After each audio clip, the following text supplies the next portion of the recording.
So, dear learner, I think we are at the verge of completing the complete module of international trade theory and empirics. This is our final lecture. I should have given you the complete summary of the entire modules. I think since it is all there for you, and all the video and PPT you can easily download. But since we are running through a crisis, that is post COVID, I think if I do not address this carefully, it's our purpose of international trade and its explanation is not complete.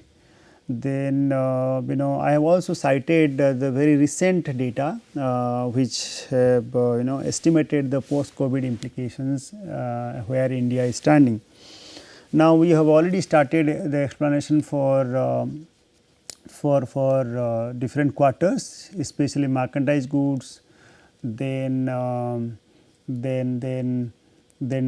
from different countries, then how negatively or positively affecting the balance of or trade balance of those countries. Since we are discussing merchandise goods, so trade balance aspect so far has been dealt. Now, other calculation through RCA, revealed comparative advantage approach adopted in latest economic survey to calculate the implications of trade, COVID and other aspect. Now, we are going to explain it through the data. Now, the RCA this figure I am directly quoting from economic survey, calculated the figures based on the world trade map. You can also refer the world trade map if you have interest. Now, India's figure is highlighted here. Now, as per the figure, the RCA, that is revealed comparative advantage for top 15 pharma exporters sorted as per the 2019 figure is mentioned. India is among the top 15, as I already mentioned. India used to be top 3rd and 4th largest pharma exporters, but now I think as per the 19 figure, India is at around top 11 position. Now, I think it is given. So, how we can clarify the major chunk different extent is highlighted in different indicators, different colors in different for the different years. Now, coming to the net services trade, so far balance of trade we have discussed. Now, we are relating to balance of payment through including the services aspect as well. Now, so far as the net services trade is concerned, in different quarters from 2018-19 till 2021. So, in the services trade also the world trade has been hard hit, especially very negatively in Indian context. It is from majorly services imports have been decelerated hugely from the third quarter of 2018-19. Okay. And and the exports have also been services exports from also been reduced from that quarters, and the imports is hugely reduced in the recent quarter, that is 2021 quarter 1 and quarter 2. Then to understand that the figure presented growth rate year on year growth, then also the figures for the imports, net services is in US billion dollar. Okay. So, but the net is positive because import is hard hit than that of export. Coming to the understanding of composition of net services exports, here different composition like travel, financial, transport, communication, software, then business and others. The major part is covered through software. We all know that software where India has huge positioning. This is as per the RBI data presented in the recent economic survey 21-22. Then in both the quarters. So, net services is concerned, I think we have seen there has been some deceleration, but it is positive due to exports. Imports is lesser than that of export. Okay. Now, so far as the composition of current account balance is concerned, not the capital payment or account. I think count a few. We have net merchandise trade balance, net transfers, net services, even figures for net income. Then current account balance to GDP ratio is also mentioned. Now, it is percentage is in percent of GDP, then other figures are in US billion dollar. So, you can see that there are negative evidences for net merchandise trade balance as well as for net income. Okay, whereas net services is positive and net transfers are also positive. Okay, current account balance is obviously expected to be positive when the imports are lesser than that of exports. All right. Now, in the front of foreign direct investment, net FDI and net FDI to GDP ratio, that is GDP ratio to GDP in percent. I think that is negative in the first quarter, then again it is positive in the quarter number 2. So far as net FDI is concerned, it is again positive in the latest quarters. All right. And the net FDI inflows in October 2020 were to the tune of 4.6 US billion dollar, and this is a better side so far as India's growth story is concerned. Understanding the external trade vulnerability indicators in percent from 2013 to 2020 and also end of September 2020, as per the RBI and Ministry of Finance data, the total external balance in terms of US billion dollar is 556.2. External debt to GDP ratio is 21.6. Then short term debt, long term debt, concessional debt, then reserves to total debt, then ratio of certain debt to reserves, certain short term debt to reserves for residual maturity, then debt service ratio. These are positive and it is presented in front of you. So far as ratio of external debt to exports in India and select developing countries comparison is concerned, India is highlighted in blue color. I think from 2003-4 onwards there has been negative.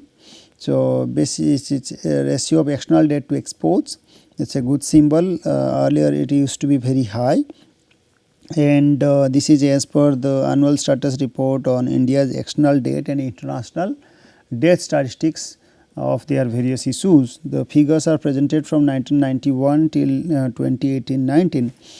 There has been a fall from 2002-3 and started rising from 2014-15 onwards.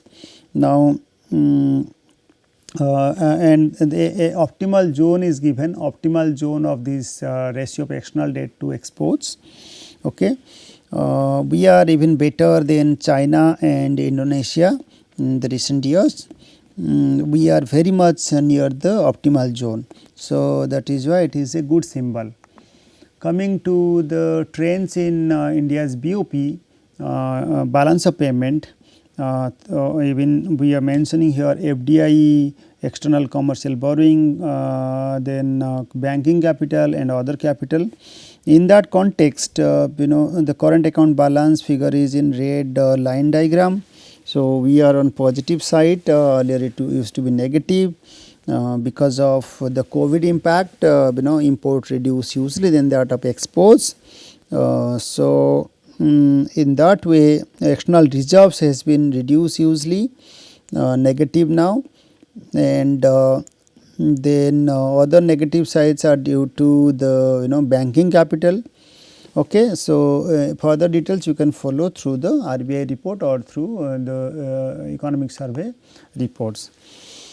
Due to the global lockdown and imposition of transport and travel restrictions, some logistics, transport and hospitality sectors will be severely affected, as we repeatedly said. Regarding change in global demand pattern, this will be a result of a combination of factors, including a contraction in economic activities, production in purchasing power, increased restriction on movement of goods and people, and higher uncertainties in short term to medium term. Now, so some indication of this decline can be seen in the international oil market as well. It is possible that there will be an increase in demand for essential items like food and pharmaceuticals. Okay. So, that is quite obvious, and a higher demand for agriculture and pharmaceutical exports from India. There is a possibility that social distancing norm could hamper the public transport. Okay. So, therefore, the private vehicles, or there will be growing demand for private transport vehicles. So, the private transport vehicles price is now becoming higher and higher. So, there will be some demand for parts and ancillary industry that might flourish due to these aspects. Now, the pandemic driven crisis and potential for foreign policy effects in India, as explained by Professor Prabir De in 2020, a document connected through a complete design that has explained social distancing, then related to emphasizing health hazard, that has connection with low collection of taxes, constrained government budgets, then less funding for social programs, then overseas aid, then what all this could actually weaken the Indian foreign policy and rise in foreign power dominance. Now, there are some other important aspects like US-China trade war, which has already initiated even before the COVID-19 has actually fueled it further, and country-wise lockdown has actually again slowed down the economy, majorly hit the health issues and economic issues, that has resulted in fall in trade, fall in capital flows, break in supply chains, contraction in outputs, job loss, then employment issues, as we already mentioned, fall in crude oil prices, returns of migrants and rise in poverty. So, other parallel issues cropped up already, that is bankruptcies of business units, then due to collapse of currency, rise in protectionism, escalation of trade war, and fall of multilateralism, that has given emphasis to regional groups further. Then those aspects like fall in trade, job loss, supply chain issues may shortage the skill and further productivity.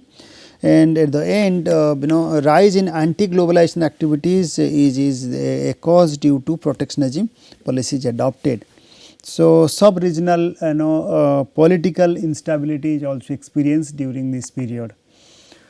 Now, other experiences, as explained in DGFT report, that major trade commodities groups recorded huge negative growth are like during the March 2020.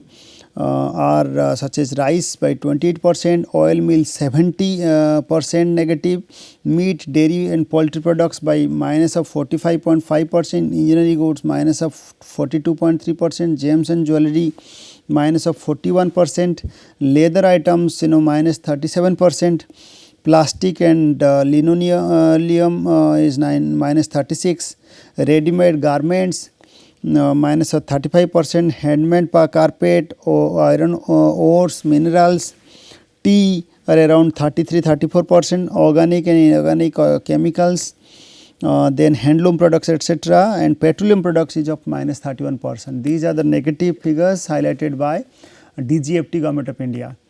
Now, some stimulus packages already announced as compared to India and other countries, neighboring countries we have mentioned.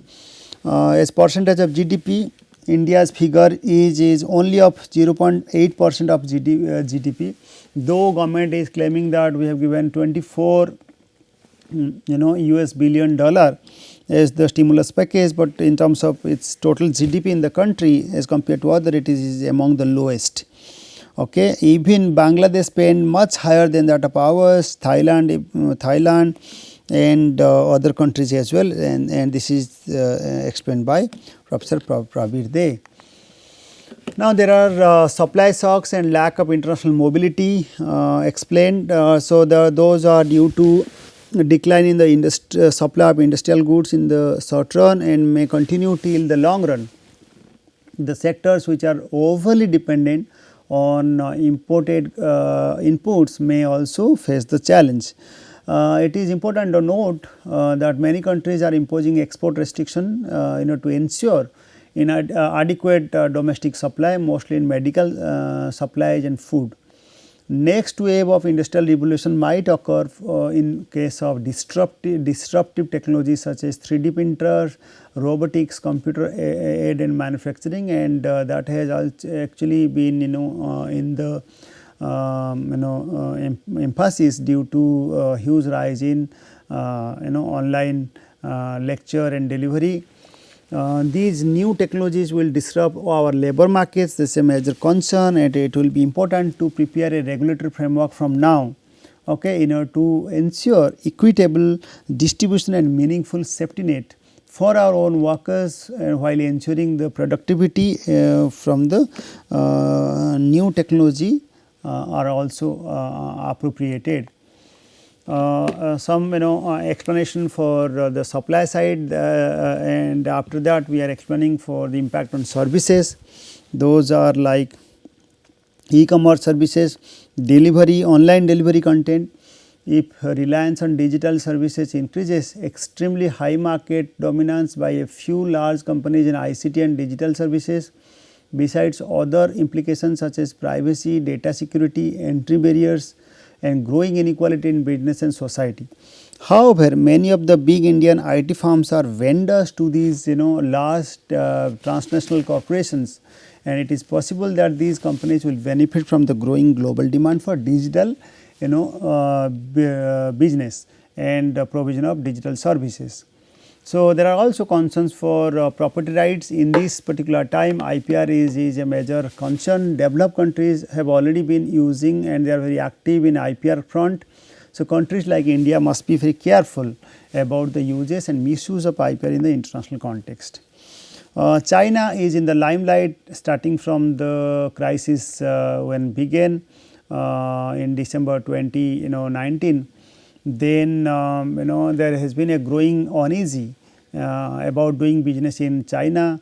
Most countries are now trying not to do business with China. India and other developing countries can take advantage of this particular problem with China and improve their positioning in the global market. It will not be easy to replace China, because China is supremely competitive in the international market, especially for the so many small countries. And if they start restricting their product, China may also retaliate. Okay. And supply chain of many countries including India are dependent on Chinese intermediate goods. Even if the rest of the world stops doing business with China, it is not clear if India and other developing countries can fill the void in the short run. It is also possible that even if there is a movement away from China, Chinese companies based in other Asian countries may grab the business. However, it is possible that some of the companies presently operating from China may look for alternative locations. This can be an opportunity for India to attract. India needs to be competitive enough to win these investment battles. India has recently made some changes in its FDI policies that can be referred further. Coming to the deglobalization and increased emphasis on national self-defense, we have already explained some explanation related to ISI.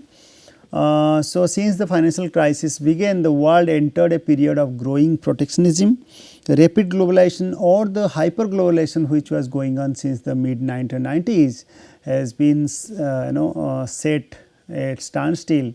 The period since the financial crisis was a period of deglobalization, especially from 2009 onwards. It appears that larger countries are slowly embracing the notion of self-sufficiency for essential and strategic goods. One new way of doing international trade, long distance commerce may permanently change after this. So, what is the new global order that is important to mention? You can follow this note, but I am not reading everything or explaining. Only mentioning that China has massive influence and leverage on many smaller countries that I have already pointed out.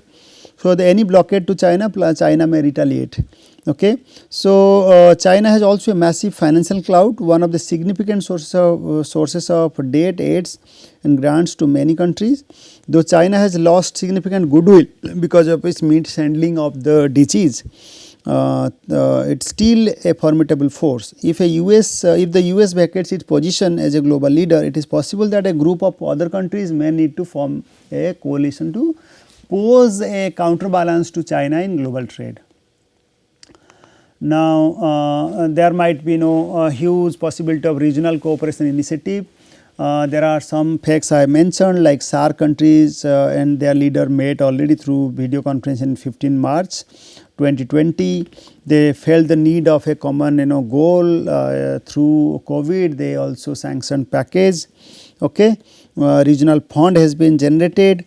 The G20 countries and their leaders also had an online summit and pledged to infuse over 5 trillion US dollar into the global economy to minimize the economic and social impact of COVID-19. Now, India has had a conference with some other Indo-Pacific countries on issues related to countering COVID-19. However, some initiative is yet to occur in case of BIMSTEC and India and ASEAN. On the other hand, ASEAN and EU convened a high level of video conference on 20 March 2020 to discuss about the COVID-19. Foreign Minister of ASEAN and China also met. Then South Korea and Taiwan has also discussed about the coalition. So, what kind of new opportunity standards in the post-COVID that is important to count a few digital platform I have already mentioned repeatedly. One of the most important success in Indian context is that India has made global freight forwarding report completely online, and that is a bigger revolution. India has made automation and inclusion in fully encompassing platforms. Okay. Opportunity may expand manifold in cryptocurrency, fintech, artificial intelligence and machine learning, blockchain technology and etc. So, similarly, countries may adopt safe and secure trade policy instead of just free trade. So, that is why this lecture is a summary of the entire lectures. So, it is not just free trade, safe and secure trade is important. So, the new pandemic related trade barriers now can be classified as another form of non-tariff measures, may replace the traditional quota and other tariff and non-tariff barriers. The new global order will also create new jobs and skill. Global institutions require reforms to deal with the emerging situation. Some other measures like for MSME, a special package is required so far as India's stand is concerned. Exporters have requested the government to extend the interest subsidy scheme a minimum for 2 years at a rate of 5% for all exporters. However, the incentive can be given to exporters only when those are compliant with WTO trade rules. In the uncertain world, one question is then whether there will be a change in leadership to the world economy, whether this pandemic will be the turning point away from US. So, US may vacate its position, but not necessarily China will take the lead. Another coalition from the South Asian countries may actually take the lead, but China certainly at the parallel can go ahead further. Among other measures, South Asia countries shall do in the post pandemic period to provide additional solatium. Exporters and importers may be waived from customs bond till the situation improves. Faster payments of incentives to exporters, waiving the interest on bank loans. India's SWIFT is a very good example for that. Okay. So measures to recovery I have already mentioned almost all the points. So implementers of point like electronic bill of landing, then affordable access, SWIFT is the example we have given, liberal and quick refund of remission of duties and taxes to exported products are important. Then full cooperation operation of transport logistics services. Then establishment of COVID-19 container clinics along India's golden quadrilateral corridors of Indian National Highway suggested by some authors. Coordinated purchase of medical supplies from overseas, better intellectual property access, making standards for our medical supplies freely available. So, these are all I have mentioned so many points. Now, for your preparation, since this is the last class, I will take another 2 minutes to wind up. Now, we have already discussed about theories of international trade, classical to new classical. Then we have discussed about how to estimate the volume of trade, where India has potential advantage, comparative cost advantage. Then we have also discussed about protectionism policies, including SPS, non-tariff measures in our middle of our lectures. Then we also discuss our terms of trade, general equilibrium model. We discuss about role of WTO, we discuss about the different forms of trade unions. Okay. Then we started explaining about BOP, foreign exchange market, then monetary issues in foreign exchange market, balance of payment issues. Okay. The last one we have today summed up with the role of WTO for international trade development, especially in the context of COVID-19. For your preparation latter part, especially from 9th lecture onwards, I will be including less lecture in the final exam, but most of the questions will be till 8th week, okay, of the total sessions. So, whatever is mentioned in the PPT is covering 90% of your questions, hardly you can refer other materials. I think I have explained everything. With this, I hope you will be enjoying learning all those several issues, and I should stop here. Thank you. All the best.